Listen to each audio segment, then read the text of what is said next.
Hey everybody, welcome to another After Effects CS6 tutorial. My name is Buddy Blackford, and in this tutorial I'm going to teach you a bit about the rendering previews within the comp here. And those can be found right about here in this lightning looking button, and we're going to go over what all these options here mean. And right before I started making this tutorial, I had to go pick up some gas for the lawnmower, the person who comes and mows our lawn. And I was backing up with the car, and our neighbor decided to put a wheelbarrow behind like where I pull out of the garage, and it's a downward hill, and I couldn't even see the wheelbarrow, and I backed up and it put a scratch basically along my entire side of my car. And that made me really mad, so I'm gonna just take it out on everybody in this tutorial. I'm just kidding. I'll just do it the tutorial as I do normally, but I wanted to share my sucky day with you. But everything else around the day has been good, so I guess I got that going for me. So let's get into figuring out what these different preview modes mean. So up here in the top right under my renderer, we'll notice I have Ray Trace 3D on, and I've got a camera, some 3D text, and a light going on here. If you need to learn how to create 3D text, just check back a few tutorials, and I went over that in a previous tutorial, obviously. Currently, I am on Fast Draft. As you can tell up here in the top right, you can see what mode I'm in, preview mode.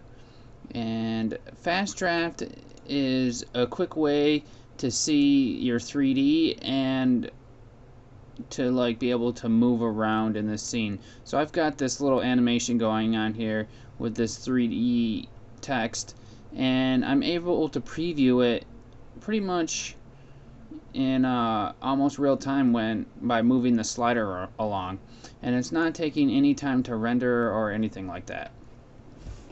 So if I come down here into wireframe, this is going to be the basic of the basics. It's just a box, and that's pretty much all you're going to see. You're not going to see any colors or anything. You're just going to see everything in a wireframe mode. Now if I had some actual geometry in here that I pulled in from like a 3D program or anything like that, I'd see the actual geometry. Like for example, if I had a chain link, I would see each different like chain, but it would be in a wireframe mode. Now I wouldn't be able to see what it looked like in actual 3D. This is the fastest way, but it's also the least quality, and you can't always tell what's going on. Now let's go to draft here, and draft, it takes a second to render. So I'm going to pause it real quick, and once we get to the render, I'll let you know. Now that the draft has rendered, it's going to have to render every time you move your current time indicator. With the draft, however, you can see different things like shadows and other things and reflections and things like that. But I mean, you're not gonna have the most crisp